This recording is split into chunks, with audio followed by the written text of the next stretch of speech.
प्रेम का स्वरूप नहीं है। जैसे कोई कहे आपसे कि मैं आपसे बहुत प्रेम करता हूं, लेकिन सुबह से शाम तक केवल शिकायत ही करता रहता है, ये हो गया, तुमने ये नहीं किया, तो कहीं ना कहीं उसका प्रेम अभी उस स्थिति का नहीं है, इसलिए शिकायत है। प्रेम में शिकायत नहीं होती, प्रेम में स्वीकार होता है। शिकायतें बहुत ज्यादा जहां होती हैं, वहां कहीं ना कहीं प्रेम घट गया है, प्रेम थोड़ा कम है, इसलिए शिकायत है। जैसे स्कूल में जब हम पढ़ते थे, अब हमने कोई गलती की, हमारे मित्रों ने देख लिया, कई इतने उद्यमी होते थे, वो प्रतीक्षा करते थे कि कब टीचर आए और हम उनको बताएं। टीचर को पता नहीं चला है कि क्लास में कुछ ऐसा हुआ है, सर वो जो पीछे बैठा है ना बेंच पे, वो ऐसे ऐसे कर रहा था। अरे उनको पता नहीं चला, तू क्यों जाकर के बोल रहा है? ऐसे बच्चे बड़े शातिर, बड़े चालाक माने जाते थे। लेकिन कई बच्चे कैसे होते, लंच टाइम से पहले हमने भोजन कर लिया, चुपचाप, उसने देख लिया, और मान लो टीचर को पता भी चल गया तो भी वो बीच बचाव, नहीं सर मैंने देखा, इसने नहीं खाया, वो इसकी माताजी बढ़िया सब्जी बनाती है इसलिए आपको खुशबू आ गई होगी, इसने नहीं खाया है, वो बचाते हैं। शिकायतें करने का स्वभाव वैष्णव का नहीं होता। अत्यंत शिकायतें जिसके पास भरी पड़ी हैं, वो प्रेमी व्यक्ति नहीं है। इसलिए उर्दपुंड धारण करते हो, ठाकुर जी की सेवा करते हो, कथा सुन रहे हो, वैष्णव पथ के पथिक बन गए हो, भक्ति पथिक हो, तो सबसे पहला काम शिकायतें बंद कीजिए। जो होता है उसको प्रसाद मान के स्वीकार करो।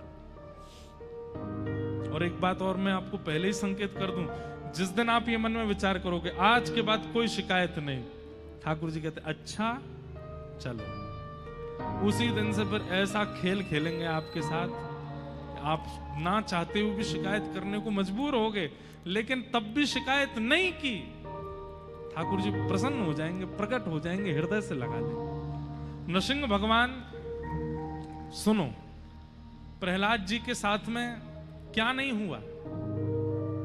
दैत्य पिता, दैत्य मां, दैत्य परिवार, दैत्य भाई, दैत्य कुल, सब कुछ विपरीत। पिता ने मारने का प्रयास किया, जिनके लिए शास्त्र कहते हैं कि माता पिता सदैव पूजनीय हैं, वो वंदनीय हैं, वो जो करें सब स्वीकार करो, लेकिन प्रहलाद जी जैसे पिता, हिरण्यकश्यप जैसा पिता। लेकिन प्रहलाद जी महाराज ने कभी शिकायत नहीं की ठाकुर जी से, स्वीकार करते गए, स्वीकार करते गए, स्वीकार करते गए, और उसका परिणाम नृसिंह बनकर के जब भगवान आए तो सबसे पहले प्रहलाद जी को गोद में लेके कहते हैं, प्रहलाद, यदि मैंने आने में विलंब किया हो तो मुझे क्षमा करना, तुम्हारे साथ कुछ गलत हुआ, ये सब मैं देखता रहा, इसके लिए मुझे क्षमा करना। तो प्रहलाद जी महाराज कहते हैं, भगवान मैं इसमें आपका दोष कदापि नहीं मानता कि आपने इतना समय लगाया आने में, बल्कि मैं तो ऐसा मानता हूं कि मैंने पूर्व जन्मों में खूब भजन किया होगा, 5 वर्ष का भजन मेरा शेष रह गया होगा, वो मैंने प्रहलाद बनकर के किया, और जैसे ही मेरा भजन पूर्ण हुआ आप आ गए। अब इस बीच में मेरे साथ जो हुआ, उनकी मुझे कोई शिकायत नहीं है आपसे, ये मेरा प्रारब्ध रहा होगा। और एक बात कहें बंधुओं, प्रेमी व्यक्ति के प्रति और प्रेम प्रकट हो जाता है जब वो व्यक्ति सहकर के भी शिकायत नहीं करता। जैसे मां, घर की मां होती है ना, पति बाहर, बेटा बाहर, बच्चे सब दूर, अकेली मां घर पर रहती है। जब सब लौट करके आते हैं तो पूछते हैं, मां आप ठीक हो? अब वो मां अपनी अकेलापन बता नहीं पाती कि मैं पूरे दिन अकेली थी, कोई करने को नहीं था, बात करने को नहीं था, आज ये नहीं खाया, आज ऐसा नहीं किया। पर शाम को जब देखती है कि थके हारे बच्चे आए तो क्या, नहीं बहुत अच्छा था, सब अच्छा था, मैं तो पूरे दिन टीवी देखती रही। पूरे दिन उसने सहा है, लेकिन फिर भी वो शिकायत नहीं करते। ये प्रेमी व्यक्ति का भी लक्षण है और पुण्यात्मा व्यक्ति का भी लक्षण है कि वो शिकायतें प्रस्तुत नहीं करता। अगर वो प्रेम करता है तो, और जिससे प्रेम करता है उससे शिकायत नहीं करता। इसलिए हमारी प्रार्थना है ठाकुर जी से अति शिकायतें नहीं। जल पी लो भैया। शिकायतें नहीं।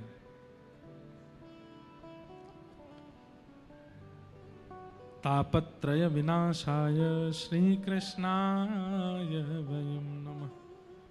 ऐसे सब प्रकार के तापों का उपशमन करने वाले, पूरे जीवन को प्रसाद रूप में हमें प्रदान करने वाले श्री कृष्ण को हम बारंबार प्रणाम करते हैं, वंदन करते हैं। आगे महात्म्य की कथा है, हम जल्दी जल्दी महात्म्य का पूरा सत्र कर दें पूर्ण, सुन के ही जाइएगा। 88,000 सौनकादि ऋषि नैमिषारण्य क्षेत्र में बैठे हैं और तभी सूत जी महाराज का आगमन होता है। 88,000 सौनकादि ऋषियों की एक चिंता है कि मानव का कल्याण कलयुग में कैसे होगा। बंधुओं, एक प्रश्न हम हर कथा में कहते हैं, बहुत ध्यान से सुनिएगा, इधर देखो सब लोग। कल्याण शब्द सब जानते हैं, पर वास्तव में मानव कल्याण कहते किसको है? हमारा कल्याण किस में है? कभी विचार किया मेरा कल्याण किस में होगा? मैं ऐसा क्या करूं जिससे मेरा कल्याण हो? तो आप विचार करेंगे कि अति धन कमाने से कल्याण होगा, तो रावण का नहीं हुआ था। आप विचार करेंगे कि सुंदर पत्नी के होने से कल्याण होगा, मंदोदरी सुंदर भी थी। आप मन में विचार करेंगे कि बहुत ऐश्वर्य, यश और कीर्ति होने से कल्याण होता है। कीर्ति हिरण्यकश्यप और हिरण्याक्ष की तीनों लोकों में थी। कीर्ति होना, संपत्ति होना, धन होना, पढ़ लिख करके योग्य बनना। रावण बहुत विद्वान था। रावण जिस ग्रंथ को देख लेता था, उस ग्रंथ को एक बार देखता था और सारा ग्रंथ उसको कंठस्थ याद हो जाता था, ऐसा विद्वान था। पढ़ा लिखा होना, धनवान होना, कीर्तिवान होना,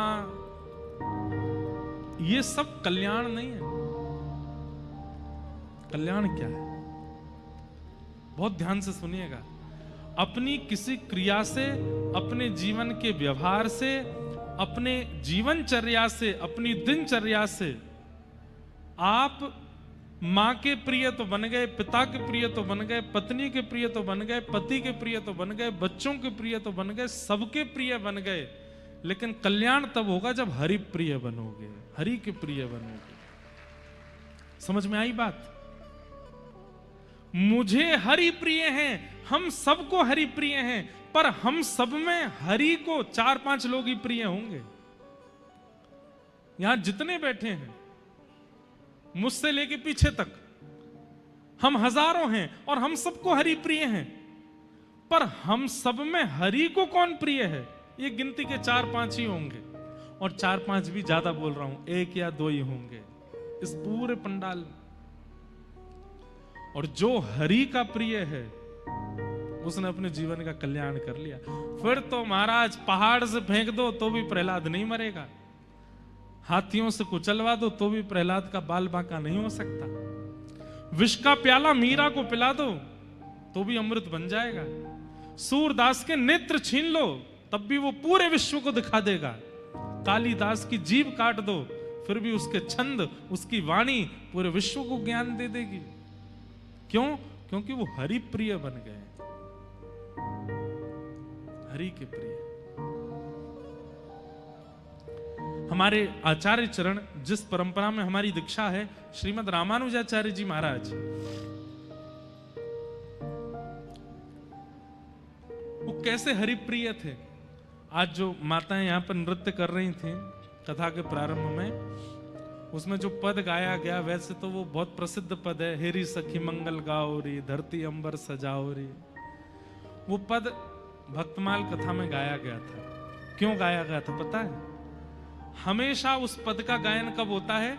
जब घर पर गुरु आते हैं, जब घर पर ठाकुर जी आते हैं, तो घर के लोग उस पद को गाते हैं। पर आप आश्चर्य करेंगे, वो पद हमने कथा में पता किन के भाव से गाया? आचार्य चरण, भक्त आया है तब ठाकुर जी गा रहे हैं, हेरी सखी मंगल गाओ रे, धरती अंबर। कथा बहुत सुंदर है कि दक्षिण भारत में एक स्थान है जिसका नाम है श्रीरंगम। क्या नाम है? पीलू। श्रीरंगम। श्रीरंगम में भगवान पौढ़ानाथ विराजमान है, ऐसे शेष शैया पर पौड़े हैं। और वहां एक आचार्य चरण विराजते थे जिनका नाम था श्री यामुनाचार्य जी। क्या नाम था? यामुनाचार्य। और दक्षिण में एक स्थान है कांचीपुरम, वहां कांचीपुरम में विराजमान थे श्री रामानुजाचार्य। तो व्यास मंच पर भागवत जी के नीचे आप लोग तिलक का दर्शन कर रहे हो ना, ये रामानुजाचार्य जी का तिलक है। तो रामानुजाचार्य जी के मन में आया कि मैं यामुनाचार्य जी से दीक्षा ले लूं। और उसी समय यामुनाचार्य जी के मन में आया कि अब मैं वृद्ध हो गया हूं, मेरे बाद इस गद्दी पर बैठने का अधिकारी कांचीपुरम में विराजमान रामानुजाचार्य है, क्यों ना मैं उनको बुला करके गद्दी पर बैठा दूं। लेकिन इस बात को जब ठाकुर जी ने सुना कि यामुनाचार्य जी और रामानुजाचार्य ये दोनों मिलने वाले हैं, गुरु दीक्षा देने वाले हैं और ये उनके शिष्य बनने वाले हैं, तो ठाकुर जी को चिंता हो गई। क्यों? बोले भैया अगर ये दोनों आचार्य मिल गए तो पूरी पृथ्वी का कल्याण करके उद्धार करके सबको वैकुंठ पहुंचा देंगे और फिर पृथ्वी पर कोई बचेगा नहीं जन्म लेने के लिए। ये पृथ्वी केवल समुद्र और पेड़ पौधों से ही घूमती रहेगी अकेली, इस पर मानव तो बचेंगे ही नहीं। और केवल मानव नहीं, ये जीवात्माओं का भी कल्याण कर देंगे, ये पशु पक्षियों का भी कल्याण कर देंगे, क्योंकि दोनों में भक्ति की ऐसी स्थिति है, ये जहां जाएंगे वहां कल्याण करते चले जाएंगे। और अगर ये दोनों मिल गए, पूरे विश्व का कल्याण हो गया, तो फिर धरती कैसे चलेगी? इसलिए ठाकुर जी ने विचार किया इन दोनों का मिलन होना नहीं चाहिए। सोचो, ठाकुर जी कह रहे हैं ये दो भक्त मिल ना जाएं, क्योंकि ये दोनों मिल गए तो पूरी पृथ्वी का वैकुंठ गमन करा देंगे, सबका कल्याण कर देंगे।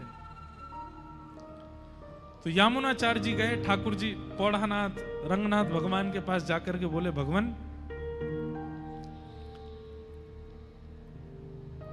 आपने मुझे स्मरण किया। तब ठाकुर जी बोले यामुनाचार्य जी अब मुझे आपकी बहुत याद आ रही है, अब आप एक काम करो। बोले क्या? धराधाम छोड़ करके वैकुंठ आ जाओ मेरे पास। तो यामुनाचार्य जी बोले भगवान अभी मेरे को रोग लगा है, रोग ठीक हो जाए, बिल्कुल स्वस्थ हो जाए, फिर मैं वैकुंठ आ जाऊंगा। बोले नहीं अब मुझसे रहा नहीं जा रहा, अब तुम जल्दी आओ मेरे पास। क्योंकि ठाकुर जी चाह रहे हैं कि रामानुजाचार्य आए उससे पहले ये वैकुंठ आ जाएं। तो यामुनाचार्य जी बोले मेरे कुछ काम रह गए, उसके लिए कुछ समय मिल जाएगा? ठाकुर जी बोले कितना समय चाहिए? तो यामुनाचार्य जी बोले केवल 8 दिन का समय दे दो। ठाकुर जी बोले 8 दिन में तो रामानुजाचार्य जी नहीं आ पाएंगे, 8 दिन मांग रहे हैं दे देते हैं। तो ठीक है 8 दिन में आप वैकुंठ आ जाना। यामुनाचार्य जी बोले ठीक है। ध्यान से सुनिएगा, बहुत सुंदर लीला है। ठाकुर जी चतुर हैं पर भक्त चतुर शिरोमणि होते हैं। भक्त जो है ना वो संसार के सामने तो बहुत सीधा होता है, पर ठाकुर जी के आगे चतुर बन जाता है। ठाकुर जी की चतुराई नहीं चलती भक्तों के आगे। तो यामुनाचार्य जी बोले 8 दिन का समय दे दो। तो जब यामुनाचार्य जी चले गए, भगवान ने कहा ठीक है 8 दिन बाद आप वैकुंठ आ जाइए। ठाकुर जी सोच रहे हैं इन्होंने 8 दिन क्यों मांगे। तब उनको पता चला अरे इन्होंने एक सेवक को अभी कांचीपुरम भेजा है और यहां से कांचीपुरम जाने में 4 दिन लगते हैं। 4 दिन में वो सेवक पहुंचेगा और जैसे ही रामानुजाचार्य जी से कहेगा कि यामुनाचार्य जी बुला रहे हैं, रामानुजाचार्य जी तुरंत निकलेंगे और 4 दिन में वो आ जाएंगे। 4 दिन जाने के 4 दिन आने के, 8वें दिन ये रामानुजाचार्य जी से मिलके दीक्षा देकर के फिर वैकुंठ आने का मन बनाए हैं। और मैं भी भगवान हूं, दोनों को मिलने ही नहीं दूंगा। तब 4 दिन में सेवक पहुंचा और जैसे ही उसने रामानुजाचार्य जी से कहा कि यामुनाचार्य जी याद कर रहे हैं, तो रामानुजाचार्य जी तो बोले मैं तो बहुत दिन से सोच ही रहा था कि मैं जाके दीक्षा ले लूं। तुरंत चल दिए। और जैसे ही रामानुजाचार्य जी श्रीरंगम पहुंचे, बस द्वार पर पहुंचे ही हैं कि भगवान तुरंत यामुनाचार्य जी के सामने आके बोले चलो 8वां दिन है आज। यामुनाचार्य जी बोले कुछ क्षण मिल जाएंगे? ठाकुर जी बोले नहीं अब चल। और श्री यामुनाचार्य जी को रामानुजाचार्य जी से मिलने ही नहीं दिया, ठाकुर जी ले गए। पर यामुनाचार्य, मैंने कहा ना भक्त ठाकुर जी से ज्यादा चतुर होते हैं, तो यामुनाचार्य जी का जब परम पद हुआ वैकुंठ, तो उन्होंने अपने शरीर में अपने हाथ की 3 उंगलियों को बंद कर रखा था। ऐसे हाथ थे। कोई भी व्यक्ति प्राण त्यागता है या तो उसके हाथ खुले होंगे या पूरे बंद होंगे, लेकिन 3 उंगली बंद और बाकी के 2 उंगली खुले हुए। रामानुजाचार्य जी आए तो बहुत रोए, यामुनाचार्य जी के चरणों में गिर करके रोए। सर्वांगीण अंग का जब दर्शन किया, तो हाथ का जब इस रूप में दर्शन किया, तो रामानुजाचार्य जी समझ गए ये निश्चित मुझे कुछ आज्ञा कर रहे हैं। और वो तीनों आज्ञाएं जैसे ही रामानुजाचार्य जी ने बोली, पहली आज्ञा बोली तो पहला हाथ खुल गया, पहली उंगली खुल गई। दूसरी बात बोली तो दूसरी उंगली खुल गई, तीसरी बात बोली तो तीसरी उंगली खुल गई। मतलब भले ही वो चले गए, लेकिन फिर भी रामानुजाचार्य जी को ज्ञान दीक्षा तो दे ही गए तीनों आज्ञाओं से। और 3 आज्ञा कौन कौन सी थी? पहली आज्ञा थी, रामानुजाचार्य जी बोले गुरुदेव आप चाहते हैं कि मैं श्री भाष्य की रचना करूं? तुरंत पहली उंगली खुल गई। आप आज्ञा कर रहे हैं कि दक्षिण भारत में लिखे हुए जितने भी हमारे दिव्य प्रबंध हैं उनको मैं संस्कृत भाषा में लिखूं? दूसरी उंगली खुल गई। और तीसरी उंगली में आप चाहते हैं कि मैं वैष्णव धर्म का 10 दिशाओं में प्रचार करूं? तीसरी उंगली खुल गई, दीक्षा हो गई। लेकिन रामानुजाचार्य जी ठाकुर जी से नाराज हो गए। आपने मुझे मेरे गुरुदेव से मिलने नहीं दिया, अब मैं जीवन में यहां कभी नहीं आऊंगा। और ऐसा कहकर के रामानुजाचार्य जी चले गए। तो ठाकुर जी इतने व्याकुल हो गए कि मेरे भक्त चले गए, पर वास्तव में तो ये दोनों मिल जाते तो पूरी पृथ्वी का कल्याण हो जाता। अब श्री रंगम की गद्दी पर रामानुजाचार्य जी के अलावा बैठने योग्य कोई और था नहीं। तब सब लोगों ने ठाकुर जी से प्रार्थना की कि नाथ, यामुनाचार्य जी के बाद अब कोई आचार्य पदवी पर होना चाहिए। कौन? बोले एक ही है, कांचीपुरम में रामानुजाचार्य, लेकिन वो हमसे नाराज हैं, वो आएंगे नहीं। तो बोले कैसे आएंगे? बोले एक तरीका है, वो कांचीपुरम में जिस भगवान की आराधना करते हैं वो भी मेरा ही स्वरूप है, वरदराज भगवान। अगर वो प्रसन्न होकर के उनको भेज दें तो वो आ जाएंगे। सब लोगों ने पूछा वो प्रसन्न कैसे होंगे? बोले कोई अच्छा संगीत का ज्ञाता जाकर के अगर सुंदर सुंदर गायन करे तो ठाकुर जी प्रसन्न होकर के कहेंगे मैं बहुत प्रसन्न हूं, वरदान मांगो क्या चाहिए? तो वरदान में रामानुजाचार्य जी को मांग लाना। तो उन्होंने कहा, यामुनाचार्य जी के पुत्र थे, उनसे कहा तुम गाते बहुत अच्छा हो, तुम जाओ कांची। और कांची में शंख चक्र गदा पद्मधारी जो मेरा स्वरूप वरदराज का है उनके सामने गाना, और मैं गा करके वहां तुमसे कहूंगा वरदान मांगो, मैं तुमसे बहुत प्रसन्न हूं, तो तुम रामानुजाचार्य जी को मांग लेना। ठाकुर जी आज्ञा करेंगे तो रामानुजाचार्य जी को आना पड़ेगा। तब वो गए, वहां जाकर के गायन किया। वरदराज भगवान बोले वरदान मांगो, तो कहा कि महाराज या रामानुजाचार्य जी को हमें दे दो। तो वरदराज भगवान ने रामानुजाचार्य जी से कहा कि अब आप श्री रंगम जाओ, हमारी आज्ञा है। रामानुजाचार्य जी बोले मैं तो वचन लेके आया हूं कि मैं कभी नहीं जाऊंगा, उन्होंने मुझको मेरे गुरुदेव से मिलने नहीं दिया, मैं कैसे जाऊं उनके पास? बोले हमारी आज्ञा है, तुमको जाना पड़ेगा। तब रामानुजाचार्य जी श्रीरंगम आए, और जब श्रीरंगम रामानुजाचार्य जी आ रहे थे तब ठाकुर जी गा रहे हैं, हेरी सखी मंगल गाओ रे, धरती अंबर सजाओ रे, उतरेगी आज मेरे पी की सवारी। और ऐसा वाणियों में सुनने में आया है, ठाकुर जी शंख चक्र गदा पद्म धारण करके सचल हो गए। हलवाइयों के पास जाते हैं, क्या बना रहे हो? ऐसे बनाओ। सजावट करने वालों के पास जाते हैं, यहां पर फूल लगाओ, यहां पर गुच्छा लगाओ। मेरे रामानुजाचार्य आ रहे हैं। सुंदर रंगोली बनाने वाली बहनों के पास जाते हैं, बोले ऐसी रंगोली काढ़ो, मेरे रामानुजाचार्य आ रहे हैं।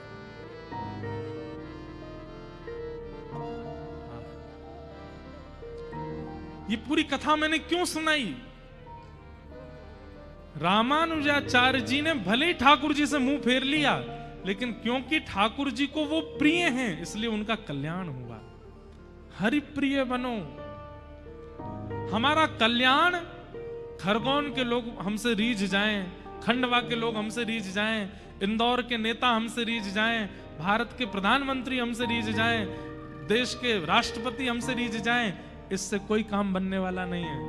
जगतपति, जगत नियंता, जगदाधार जगन्नाथ हमसे रीझ जाए, ये हमारा कल्याण है, इसमें हमारा कल्याण। इसलिए ऐसे विचार, ऐसे कर्म, ऐसी क्रिया, ऐसा भोजन, ऐसा पहनावा, ऐसा सब कुछ करो जिससे वो रीझे। जिन भेषा मारो सांवरो रीझे, जिन भेषा मारो सांवरो रीझे, सो ही भेष धरूंगी हो मैं तो, सो ही वेश धरूंगी ओ मैं बैरागन मैं जिन भेषा मारो गिरधर रीझे, जिन भेषा मारो सांवरो रीझे, मैं सो ही भेष धरूंगी। कई बार कथा में ऐसा होता है, कई लोग हमको पर्ची दे देते, महाराज जी ये वाला भजन सुना देना। मैंने कि भैया सुनो, हम जनरंजन के लिए कथा नहीं करते, हम कथा करते हैं हमारे ठाकुर जी खुश हों। हमारे ठाकुर जी को लगेगा तो हम गाएंगे, और नहीं लगेगा तो तुम 7 दिन पीछे पड़े रहो तो भी नहीं गाएंगे, क्योंकि आपको रिझाने के लिए कथा थोड़ी कर रहे हो, और ना आप हमको रिझाने के लिए कथा सुन रहे हो। आपका और मेरा दोनों का उद्देश्य क्या है? जिन भेषा मारो सांवरो रीझे। मेरे कर्मों से, मेरे विचारों से, मेरी क्रियाओं से, मेरे वस्त्रों से, मेरे व्यवहार से वो रीझे, बस ये होना चाहिए। तो कल्याण क्या है? हरि प्रिय बन जाइए, हरि के प्रिय बन जाइए। हरि तो सबको प्रिय है, पर हरि को जो प्रिय है उसका कल्याण हुआ है। तू है सखी बड़ भाग बड़ी, नंदलाल तेरे घर आवत है। ये कौन है? हरि प्रिय ठाकुर जी आपके घर आते हैं। तू अपनो श्रृंगार करत है, ये दर्पण हाथ दिखावत है। तू है सखी बड़ भाग बड़ी, नंदलाल तेरे घर आवत है। ठाकुर जी प्रिय बन जाए, ठाकुर जी के प्रिय हम बन जाएं, उसमें हमारा कल्याण। सौनकादि ऋषियों ने सूत जी महाराज से पूछा मानव कल्याण कैसे होगा? तब सूत जी ने भागवत जी का विषय बताया। बोले एकमात्र भागवत का आश्रय यदि व्यक्ति ले ले तो उसका कल्याण संभव है। तब सौनकादि ऋषियों ने पूछा ये भागवत जी सबसे पहले किसने किसको सुनाई? तब सनक सनंदन सनातन सनत कुमारों ने नारद जी को सुनाई। भक्ति महारानी के 2 पुत्र ज्ञान और वैराग्य जीर्ण शीर्ण हो गए थे, उनकी प्रबलता के लिए भागवत की कथा हुई, और कथा होते ही भक्ति के पुत्र ज्ञान और वैराग्य दोनों युवा हो गए। बंधुओं, भक्ति तो हम सबके चित्त में है, पर ज्ञान और वैराग्य नहीं है। उनकी जागरण के लिए, उनकी जागरूकता के लिए कथा सुननी जाती है। ज्ञान जागरूक हो, वैराग्य जागरूक हो। बंधुओं, वैराग्य का मतलब घर छोड़ना नहीं होता, जीव पर कंट्रोल करना, यह भी वैराग्य है। बहुत सुंदर लोग बैठे हैं आसपास, लेकिन आंखों पर कंट्रोल करना, यह भी वैराग्य होता है। स्पर्श करने को अति सुंदर वस्तु प्राप्त हो जाए, पर अपनी त्वचा पर कंट्रोल करना, यह वैराग्य होता है। बहु सामग्री सामने आ जाए, लेकिन उनको खाने की इच्छा ना होना, यह वैराग्य होता है। वस्तु सामने प्रस्तुत हो तब भी उस पर मन ना मचलना, यह वैराग्य का स्वरूप है। हम आप सब लोग तो कैसे हैं पता है? वस्तु सामने नहीं है, उसके पीछे भागते हो रहे हैं कि वो हमें मिले, कैसे भी हम उसका आस्वादन करें। वैराग्य का मतलब वस्तु के सन्मुख होने पर भी इंद्रियां विचलित ना होना, ये वैराग्य है। और ज्ञान का मतलब कैसी भी परिस्थिति जीवन में आ जाए विचलित ना होकर के सही निर्णय लेना, ये ज्ञानी व्यक्ति का लक्षण है। अभी घर में कोई घटना घट गई, घटना घटते ही आप विचलित हो गए, अरे राम अब क्या होगा, अरे राम अब क्या होगा, अब तो कैसे होगा, कैसे चलेगा। ये विचलित होना, विचलनता एक प्रकार से इस बात का द्योतक है कि आप ज्ञानी नहीं हो। ज्ञानी व्यक्ति कैसा है, कुछ भी घटना घट जाए वो थोड़ा शांत होगा, धैर्यवंत होगा, ज्यादा हाथ पैर नहीं चलाएगा। मैं एक बात कहा करता हूं, पानी में अगर कभी डूबने लगो तो दो काम कीजिएगा, एक तो मुंह बंद रखिएगा, एक हाथ पैर मत चलाइएगा। आप करके देख लेगा ना नर्मदा जी में, ज्यादा ही मत कर लेना, हाँ पता चली सीधे भरूच में ही मिले हो। लेकिन गहरी नदी में अगर कभी गिर गए, बचने का एक ही तरीका है, एक तो मुंह बंद कर लो और एक हाथ पैरों को ढीला छोड़ दो। हाथ पैर आपने चलाए और मुंह खोला तो मृत्यु निश्चित है। ठीक वैसे ही संसार रूपी सागर में जब डूबने लगो, एक तो हाथ पैर मत चलाओ, एक मुंह मत चलाओ। ये दो चीजें आपने वश में कर ली, कभी नहीं डूबोगे। व्यक्ति डूबता कब है, कोई परिस्थिति सामने आ गई, कोई विपरीत परिस्थिति सामने आई और आपने हाथ भी चलाने शुरू किए, पैर इधर भाग उधर भाग, ये कर वो कर, मुंह भी चला रहे हैं, हाथ भी चला रहे, पैर, निश्चित है वो परिस्थिति डुबा देगी आपको। लेकिन परिस्थिति सामने आई, आपने पहला काम किया, थोड़े मौन हो गए, हाथों को अपने वश में कर लिया, मुख को वश में कर लिया, पैरों को ज्यादा चला नहीं रहे, थोड़े धैर्यवंत होकर शांत हो गए। उस परिस्थिति से कैसे निकलना है वो मार्ग आपको पता चल जाएगा। ये ज्ञानी व्यक्ति का लक्षण है। ज्ञानी व्यक्ति का मतलब बहुत पढ़ा लिखा होना नहीं होता। किताबी कीड़े मैंने बहुत देखे अपने जीवन में, किताबों से बाहर ही नहीं निकलते। एक बालक, उसके पिताजी ने कहा खूब पढ़ लिख के विद्वान बन के आएगा तो ही मैं घर में एंट्री दूंगा, और तू जब पढ़ लिख करके आएगा तो मैं तुझसे एक प्रश्न करूंगा, उसका उत्तर तूने दिया तो ही घर में आने दूंगा। बालक गया, उसने सोचा कि किताबी पढ़ाई करना ही पढ़ा लिखा होना होता है। खूब पढ़ाई की, खूब पढ़ाई की, इतनी पढ़ाई की महाराज संस्कृत का संभाषण करने लगा।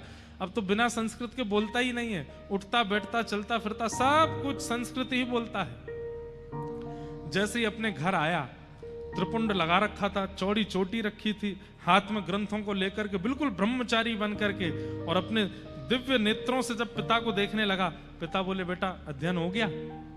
हाँ। प्रश्न पूछ लूं? कहीं से भी पूछ लीजिए पिताजी, चारों वेद कंठस्थ कर लिए, उत्तर मीमांसा पूर्व मीमांसा कंठस्थ याद हो गई है, जितने आप उपनिषद कहोगे सबसे कोई सूक्त पूछ लीजिए, सब बता दूंगा। पिताजी बोले अच्छा ये बताओ पाप के बाप का नाम क्या है? बेटा बोले क्या? बोले पाप के पिताजी का नाम क्या है? पाप को जन्म देने वाले पिता कौन? बेटा बोला गुरुजी ने ये तो नहीं पढ़ाया था मुझे, गुरुजी ने मुझे सब कुछ पढ़ाया, ये तो नहीं बताया। पिताजी बोले बेटा ये गुरुजी नहीं पढ़ाएंगे, अभी अभी शिक्षक दिवस निकल के गया, टीचर्स डे। बताओ संसार में सबसे बड़ा शिक्षक कौन है? आपका स्वयं का जीवन। वो जितना आपको सिखाता है उतना कोई नहीं सिखाता आपको। इसलिए शिक्षक दिवस पर अपने आप को ही प्रणाम कर लिया कीजिए। भैया सबसे पहले मैं तुझको ही प्रणाम करता हूं, तैने बहुत सिखाया मुझको, बहुत सिखाया। कैसे सिखाया? पहले मैं गिरा था तो नाक में लग गई थी, फिर तुमने बताया कि हाथ से अगर रोक लोगे तो बच जाओगे, तुमने सिखाया। पहले मैं चलता था तो कांटे पर पैर रखने पर चिल्लाता था, तब तुमने बताया कि भाई नुकीली वस्तुओं पर पैर नहीं रखा जाता। पहले मैं मीठे बोलने वाले हर व्यक्ति को मित्र बना लेता था, लेकिन तुमने बाद में मुझे सिखा दिया कि हर मीठा बोलने वाला व्यक्ति अच्छा नहीं होता। कई बार अति भक्ति चोरे लक्षण, कई बार बहुत मीठा शुगर कर देता है, व्यक्ति को गंभीर बीमारियों से प्राण